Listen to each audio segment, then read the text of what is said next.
ಎಲ್ಲರಿಗೂ ನಮಸ್ಕಾರ. ಇವತ್ತೊಂದು ಸ್ಪೆಷಲ್ ಒತ್ತು ಶಾವಿಗೆ ಮಾಡಿದ್ದೇನೆ. ನಾವು ಕರಾವಳಿಗರು ಇದನ್ನು ಸೇಮೆ ಅಂತ ಕರಿತೇವೆ. ಸೇಮೆ ಹೇಳಿದರೆ, ಸೇಮಿಗೆ ಮಾಡೋದು ಹೇಳಿದರೆ ನಮಗೆ ಬಹಳ ಒಂದು ಉತ್ಸಾಹ ಸಹ ಮತ್ತು ಬಹಳ ಖುಷಿ ಸಹ. ಬಟ್ ಇವತ್ತು ನಾನು ಗೆಣಸನ್ನು ಬಳಸಿ ಬಾಳೆ ಎಲೆಯಿಂದ ಒತ್ತು ಶಾವಿಗೆ, ಅಂದರೆ ಬಾಳೆ ಎಲೆಯ ದೊಣ್ಣೆಯನ್ನು ಮಾಡಿ ಅದರಲ್ಲಿ ಒಂದು ಒತ್ತು ಶಾವಿಗೆಯನ್ನು ಮಾಡಿದ್ದೇನೆ. ಹಾಗಾದರೆ ನಿಮಗೆಲ್ಲ ಗೊತ್ತಿರೋ ಹಾಗೆ ಈ ಗೆಣಸೆಂಬುದು ಬಹಳ ಆರೋಗ್ಯಕರ ಅಂಶವನ್ನು ಹೊಂದಿರುವಂತಹದ್ದು, ದೇಹಕ್ಕೆ ಒಳ್ಳೆಯದು, ಮಕ್ಕಳಿಗಂತೂ ಬಹಳ ಒಳ್ಳೆಯದು. ಹಾಗಿರುವಾಗ ಈ ಒಂದು ಸ್ಪೆಷಲ್ ಆದ ದೊಣ್ಣೆಯೊಳಗೆ ಹಾಕಿ, ಅಂದರೆ ಬಾಳೆ ಎಲೆಯ ದೊಣ್ಣೆ ಮಾಡಿ ಹಾಕಿದಂತಹ ಒತ್ತು ಶಾವಿಗೆ ಹೇಗೆ ಮಾಡುವುದನ್ನು ನೋಡೋ ಮೊದಲು ಯಾರೆಲ್ಲ ನನ್ನ ಚಾನಲನ್ನು ನೋಡ್ತಿದ್ದೀರಿ, ಯಾರೆಲ್ಲ ಇನ್ನೂ ಸಬ್ಸ್ಕ್ರೈಬ್ ಮಾಡಿಲ್ಲ, ದಯವಿಟ್ಟು ಸಬ್ಸ್ಕ್ರೈಬ್ ಮಾಡಿ ಸಪೋರ್ಟ್ ಮಾಡಿ ಅಂತ ಹೇಳುತ್ತಾ ಬನ್ನಿ ಈ ರುಚಿಕರವಾದ ಒಂದು ಶೇಮೆ ಅಥವಾ ಶಾವಿಗೆ ಸೇವಿಗೆ ಹೇಗೆ ಮಾಡುವುದನ್ನು ನೋಡೋಣ. ನಮಸ್ತೆ ಮಿತ್ರರೇ, ಇವತ್ತು ಈ ಒಂದು ಗೆಣಸನ್ನು ಉಪಯೋಗಿಸಿ ಒಂದು ರುಚಿಕರವಾದ ಬ್ರೇಕ್ಫಾಸ್ಟ್ ಮಾಡೋಣ. ಇದನ್ನೀಗ ನಾನು ಒಂದು 3 ಭಾಗಗಳಾಗಿ ಕಟ್ ಮಾಡಿಕೊಡ್ತಿದ್ದೇನೆ. ನಿಮಗೆಲ್ಲ ಗೊತ್ತಿರೋ ಹಾಗೆ ಗೆಣಸು ಆರೋಗ್ಯಕ್ಕೆ ಬಹಳ ಉತ್ತಮ. ಇದನ್ನು ಹೀಗೆ ಕೆಲವರು ತಿನ್ನುವುದಿಲ್ಲ, ಅದಕ್ಕಾಗಿ ನಾನು ಇವತ್ತು ಏನು ಮಾಡ್ತೇನೆ ಹೇಳಿದೆ, ಇದನ್ನು ಹೀಗೆ 4 ಕಟ್ಗಳಾಗಿ ಮಾಡಿ ಇಲ್ಲೊಂದು ಸ್ಟೀಮರನ್ನು ಇಟ್ಕೊಂಡಿದ್ದೇನೆ. ಸ್ಟೀಮರ್ನ ಒಳಗೆ ಇದನ್ನೀಗ ಸುರಿಗೆ ಬೇಯಿಸಿಕೊಳ್ತೇನೆ. ಬೇಯಿಸಿಕೊಂಡ ಮೇಲೆ ನಮ್ಮ ಕೆಲಸ.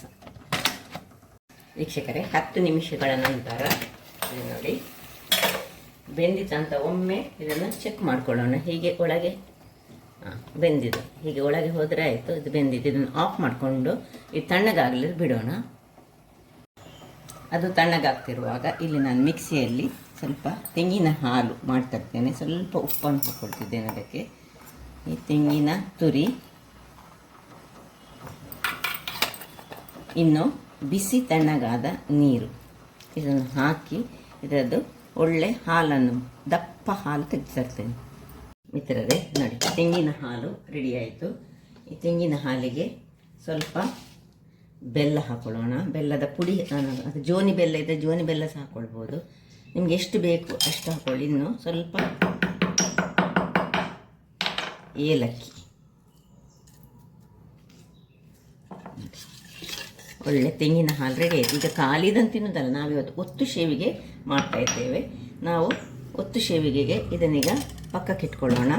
ಇಲ್ಲಿ ನಾನು ನೋಡಿ ಇಂತಹ ಒಂದು ಈ ತೆಂಗಿನ ಕಡ್ಡಿಗಳನ್ನು ತೆಗೆದುಕೊಂಡಿದ್ದೇನೆ. ಇಲ್ಲಿ ನೋಡಿ ತೆಂಗಿನ ಗರಿಗಳಿಂದ ಮಾಡಿದಂಥ ಕಡ್ಡಿ. ಸ್ವಲ್ಪ ಇದನ್ನು ಹೀಗೆ ಚೂಪ್ ಮಾಡಿಕೊಳ್ಬೇಕು, ಹಾಗಾದರೆ ತುಂಬ ಈಸಿ ಆಗ್ತದೆ. ನೋಡಿ ಸೈಡಲ್ಲಿ ನಾನು ಚೂಪ್ ಮಾಡಿಕೊಂಡಿದ್ದೇನೆ. ಹೀಗೆ ಹೀಗೆ ಮಾಡಿಕೊಂಡು ಹೀಗೆ ಕಟ್ ಮಾಡಿದರೆ ಅದು ಒಳ್ಳೆ ಈ ರೀತಿಯಾಗಿ ಕಟ್ ಮಾಡಿದರೆ ಚೂಪ್ ಆಗ್ತದೆ. ಈಗ ಬಾಳೆ ಎಲೆ, ತೆಂಗಿನ ಕಡ್ಡೆಯೊಟ್ಟಿಗೆ ಬಾಳೆ ಎಲೆ ಬೇಕು. ನೋಡಿ ಬಾಳೆ ಎಲೆಯನ್ನು ಈ ರೀತಿ ನಾವು ಹೀಗೆ ಮಾಡಿಕೊಳ್ಳಲಿಕ್ಕೆ ದೊನ್ನೆಗಳಾಗಿ ಮಾಡಿಕೊಳ್ಳೋದು. ಈ ದೇವಸ್ಥಾನಗಳಲ್ಲಿ ನಮಗೆ ಪ್ರಸಾದವನ್ನು ಕೊಡ್ತಾರೆ, ಅದೇ ರೀತಿಯ ದೊಣ್ಣೆಗಳು. ನೋಡಿ ಹೀಗೆ ಇಲ್ಲಿ ಒಂದೊಂದು ಕಟ್ ಮಾಡಿಕೊಳ್ಳೋದು, ಇಲ್ಲಿಂದ ಒಂದು ಕಟ್ ಮಾಡಿಕೊಳ್ಳೋದು, ಈ ಸೈಡಿನಿಂದ ಒಂದು ಕಟ್ ಮಾಡಿಕೊಳ್ಳೋದು, ಈ ಸೈಡಲ್ಲೇ ಒಂದು ಕಟ್ ಮಾಡಿಕೊಂಡು ಇದನ್ನು ಹೀಗೆ ಫೋಲ್ಡ್ ಮಾಡಿಕೊಂಡು ನೋಡಿ ಹೀಗೆ ಫೋಲ್ಡ್ ಮಾಡಿ ದೇವಸ್ಥಾನಗಳಲ್ಲಿ ಹೇಗೆ ದೊಣ್ಣೆಗಳನ್ನಾಗಿ ಮಾಡ್ತದೆ. ಇದು ಇಷ್ಟು ಉದ್ದ ಬೇಕಾಗೋದಿಲ್ಲ, ಇಲ್ಲಿ ಬೇಕಿದೆ ಒಂದು ಸ್ಕ್ವೇರ್ ಶೇಪಲ್ಲಿ ಕಟ್ ಮಾಡಿಕೊಂಡು ಇಟ್ಕೊಳ್ಳಿ. ಈ ರೀತಿ ಹೀಗೆ ಬೆಂಡ್ ಮಾಡಿಕೊಂಡು ಇದನ್ನು ಇಲ್ಲಿಗೆ ನಾವು ಹತ್ತಿರಕ್ಕೆ ಮಾಡಿದರೆ ಒಂದೇ ಒಂದು ಕಡ್ಡಿ ಹಾಕಿದರೆ ಆಗ್ತದೆ. ನೋಡಿ ಕಡ್ಡಿ ಚೂಪಿದ್ದರೆ ಒಳ್ಳೆ ಒಳಗೆ ಹೋಗಲಿಕ್ಕೆ ಅದು ಈಸಿ ಆಗ್ತದೆ. ನೋಡಿ ಹೀಗೆ ಮಾಡಿದರೆ ಆಯಿತು. ಇನ್ನು ಈ ಸೈಡ್ನಲ್ಲಿ ಸಹ ಹಾಗೆ ಈ ರೀತಿ ಬೆಂಡ್ ಮಾಡಿಕೊಂಡು ಸ್ವಲ್ಪ ಅದು ಹದ್ರಸೆ ಏನು ತೊಂದರೆ ಇಲ್ಲ, ಯಾಕೆಂದರೆ ನಾವು ಶಾವಿಗೆಯನ್ನು ಇದರೊಳಗೆ ಹಾಕ್ತಿದ್ದೇವೆ, ಗೆಣಸಿನ ಶಾವಿಗೆಯನ್ನು ಇದರ ಒಳಗೆ ಹಾಕ್ಕೊಳ್ತಿದ್ದೇವೆ. ಸೊ ಹೀಗೆ ಬೆಂಡ್ ಮಾಡಿಕೊಂಡು ಈ ರೀತಿಯಾಗಿ ಬರ್ತದೆ ದೊಣ್ಣೆಗಳು. 2 ಸೈಡ್ ಕರೆಕ್ಟ್ ಕಟ್ ಮಾಡಿಕೊಂಡ್ರೆ ಸರಿಯಾಗಿ ಬರ್ತದೆ. ನಾವು ಈ ರೀತಿಯಾಗಿ ಮಾಡಿದರೆ ಆಯಿತು. ಸೊ ನೀವು ಇನ್ನೊಮ್ಮೆ ಅದನ್ನು ನೋಡಿದರೆ ಗೊತ್ತಾಗ್ತದೆ. ನೋಡಿ ನಾನು 2-3 ಹೀಗೆ ಇದೇ ರೀತಿಯಾಗಿ ಹೀಗೆ ಮಾಡಿಕೊಂಡಿದ್ದೇನೆ. ಏನು ಎಲೆಯನ್ನು ತುಂಬ ಬಾಡಿಸ್ಕೊಳ್ಬೇಕಂತ ಏನಿಲ್ಲ, ಎಲ್ಲವನ್ನು ನಾನು ಅದೇ ರೀತಿಯಾಗಿ ಮಾಡಿಕೊಳ್ತೇನೆ. ಇಲ್ಲಿ ನೋಡಿ ಈ ಒಂದು ಗೆಣಸು ಇದರ ಸಿಪ್ಪೆಯನ್ನು ಸ್ವಲ್ಪ ತೆಗೆದುಕೊಳ್ಳೋಣ. ಎಲ್ಲ ಸಿಪ್ಪೆ ತೆಗೆದುಕೊಂಡು ರೆಡಿ ಮಾಡ್ತೇನೆ. ವೀಕ್ಷಕರೇ, ಸಿಪ್ಪೆ ಎಲ್ಲ ತೆಗೆದಾಯಿತು. ಈಗ ಕೈಯಲ್ಲಿ ನಿಮಗೆ ಹೀಗೆ ಮ್ಯಾಶ್ ಮಾಡ್ಕೊಳ್ಳಿಕ್ಕೆ ಆಗ್ತದೆ ಮಾಡ್ಕೊಳ್ಬೋದು. ಕೆಲವರು ಸಿಪ್ಪೆ ಸಹ ಇಟ್ಟುಕೊಳ್ತಾರೆ. ಇದನ್ನು ಮಾಡುವಾಗ ಸಿಪ್ಪೆ ಇಟ್ಟುಕೊಂಡ್ರೆ ಇದನ್ನು ಚೆನ್ನಾಗಿ ಮ್ಯಾಶ್ ಮಾಡ್ಕೊಳ್ಳೋಣ. ಇನ್ನು ಇದಕ್ಕೆ ಸ್ವಲ್ಪ ಉಪ್ಪು ಹಾಕ್ಕೊಳ್ತಿದ್ದೇನೆ ನಾನು, ರುಚಿಗೆ ತಕ್ಕಷ್ಟು ಉಪ್ಪು. ನೋಡಿ, ಇಲ್ಲಿ ಆಗ ನಾನು ತೆಂಗಿನ ಹಾಲು ಮಾಡುವಾಗ ಸಹ ಅದಕ್ಕೆ ಚೂರು ಉಪ್ಪು ಹಾಕ್ಕೊಳ್ತಿದ್ದೇನೆ. ನೋಡಿ, ಈ ಶೀತಕ್ಕೆ ಸಹ ಒಳ್ಳೆಯದು ಮತ್ತು ರುಚಿ ಸಹ ಒಂಚೂರು ಬರ್ತದೆ ತೆಂಗಿನ ಹಾಲಿಗೆ ಸಹ. ನೋಡಿ, ತೆಂಗಿನ ಹಾಲು ರೆಡಿಯಾಗಿದೆ. ಈಗ ಇದನ್ನು ಚೆನ್ನಾಗಿ ಮಾಡಿಕೊಂಡು ಸ್ವಲ್ಪ ಜೀರಿಗೆ, ಇದೆಲ್ಲ ಆಪ್ಷನಲ್, ನಿಮಗೆ ಬೇಕಿದ್ದರೆ ಮಾತ್ರ ಹಾಕ್ಕೊಳ್ಬೋದು. ಉಪ್ಪು ಮಾತ್ರ ಹಾಕ್ಕೊಳ್ಳಬೇಕು. ಇಲ್ಲಿ ಬೇಕಿದ್ದರೆ ಚೂರು ಖಾರದ ಪುಡಿ ಬೇಕಿದ್ದವರು ಹಾಕ್ಕೊಳ್ಬೋದು. ಒಂದು ಚೂರು ಕಲರ್ ಬೇಕಂತ ಇದ್ದರೆ ಒಂದು ಚೂರು ಹಳದಿಯ ಪೌಡರನ್ನು ಸಹ ಇಲ್ಲಿ ಹಾಕ್ಕೊಳ್ಬೋದು. ಇದೆಲ್ಲ ಆಪ್ಷನಲ್, ಯಾರಿಗೆ ಬೇಕು ಅವರು ಮಾತ್ರ ಹಾಕ್ಕೊಂಡ್ರೆ ಆಯಿತು. ಸೊ ಸ್ವಲ್ಪ ಹಳದಿಯ ಪುಡಿ,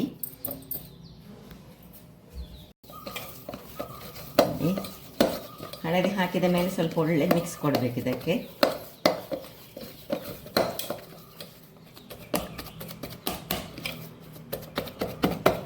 ಕೈಯಲ್ಲಿ ಮಾಡಿ ಅಥವಾ ಮ್ಯಾಶರ್ ಇದ್ದರೆ ಮ್ಯಾಶರ್ ಸಹ ಮಾಡ್ಕೊಳ್ಬೋದು ನೀವು.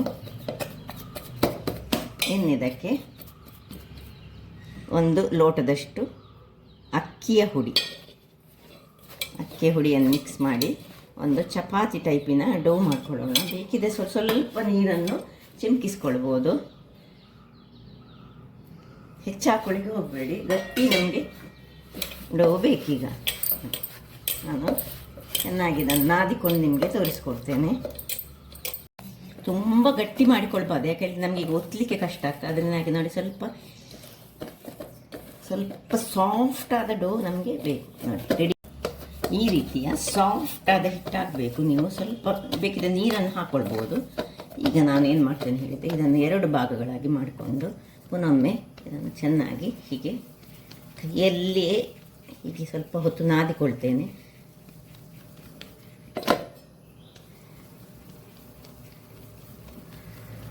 ಇನ್ನು ಇದಕ್ಕೆ ಸ್ವಲ್ಪ ತೆಂಗಿನ ಎಣ್ಣೆಯನ್ನು ಸ್ವಲ್ಪ ಪಸರಿಸಿಕೊಳ್ತೇನೆ.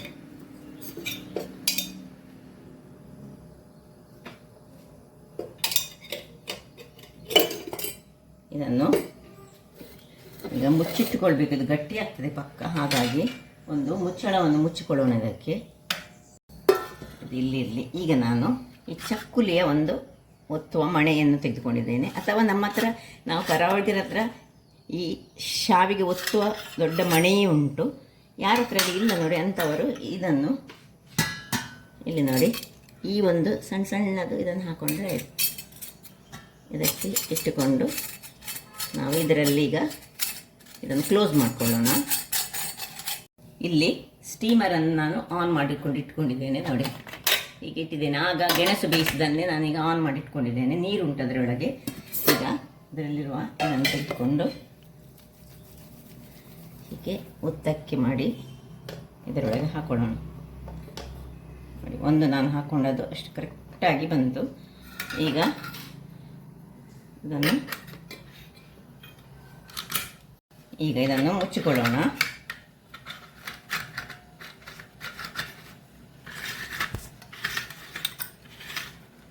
ಮುಚ್ಚಿಕೊಂಡು ಇಲ್ಲಿ ನಾವು ರೆಡಿ ಮಾಡಿಟ್ಕೊಂಡಂತಹ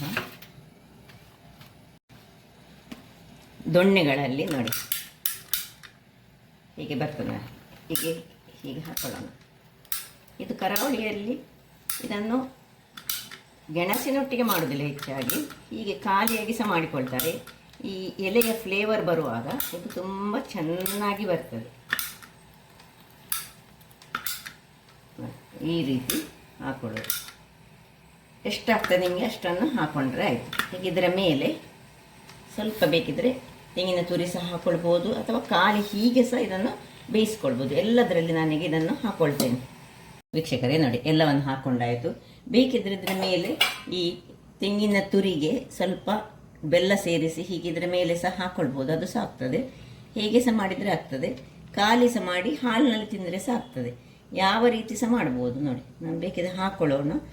ನಿಮಗೆ ಇಷ್ಟ ಇದ್ದರೆ ಹಾಕ್ಕೊಳ್ಳಿ, ಇಲ್ಲದಿದ್ದರೆ ಬಿಟ್ಕೊಳ್ಬೋದು. ಇಲ್ಲೀಗ ನೀರು ಬಿಸಿಯಾಗಿದೆ. ಈಗ ಒಂದೊಂದನ್ನು ನೋಡಿ ಇದರಲ್ಲಿ ಇಟ್ಕೊಳ್ಳೋಣ.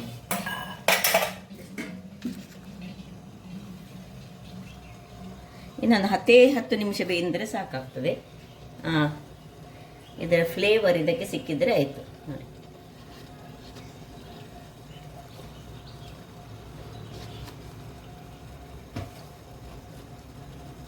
ಒಂದರ ಮೇಲೆ ಸಹ ಒಂದು ಇಟ್ಕೊಳ್ಬೋದು. ಹೀಗೆ ಇಟ್ಟುಕೊಂಡು ಮುಚ್ಚಳವನ್ನು ಮುಚ್ಚಿಕೊಂಡು ಬೇಯಿಸ್ಕೊಳ್ಳೋಣ. 10 ನಿಮಿಷಗಳ ಬಳಿಕ ಇದನ್ನೀಗ ಆಫ್ ಮಾಡ್ಕೊಳ್ತಿದ್ದೇನೆ. 10 ನಿಮಿಷ ಸಾಕು, ಯಾಕಂದರೆ ಆಲ್ರೆಡಿ ಅದು ಗೆಣಸೆಲ್ಲ ಬೆಂದಂಥದ್ದು. ಬೇಕಿದ್ರೆ ನೋಡಿಕೊಂಡ್ರೆ ಆಯಿತು. ನೋಡಿ ಹೀಗೆ ಬಂದಿದೆ ನೋಡಿ. ಸ್ವಲ್ಪ ತಣ್ಣಗಾಗಬೇಕು. ಇದನ್ನು ಒಂದೊಂದಾಗಿ ಬೇಯಿಸ್ಕೊಳ್ತಿದ್ದೇನೆ.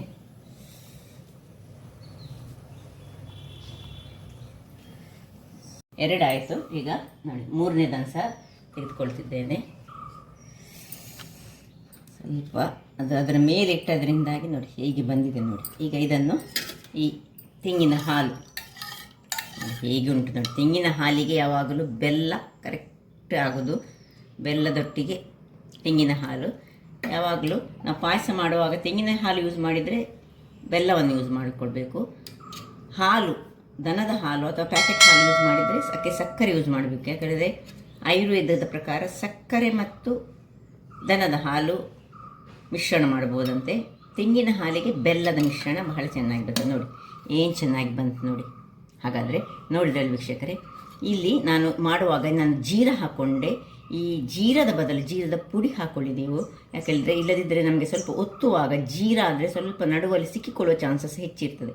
ಹಾಗಾಗಿ ಜೀರದ ಪುಡಿ ಸ್ವಲ್ಪ ಹಾಕ್ಕೊಂಡು ಮಿಕ್ಸ್ ಮಾಡಿದರೆ ಬಹಳ ಉತ್ತಮ ಅಂತ ಹೇಳ್ತೇನೆ. ಇಲ್ಲದೆ ಸ್ವಲ್ಪ ಸ್ಟಕ್ ಆಗ್ತದೆ. ಹಾಗಾದರೆ ನೋಡಿದ್ರಲ್ಲಿ ವೀಕ್ಷಕರೇ, ಒಂದು ಸುಲಭ ರೀತಿಯಲ್ಲಿ ಸಿಹಿ ಗೆಣಸಿನಿಂದ ಅದು ಆರೋಗ್ಯಕರವಾದ ಸಿಹಿ ಗೆಣಸು ಹೇಳಿದೆ ಕೆಲವರಿಗೆ ಇಷ್ಟ ಇರೋದಿಲ್ಲ.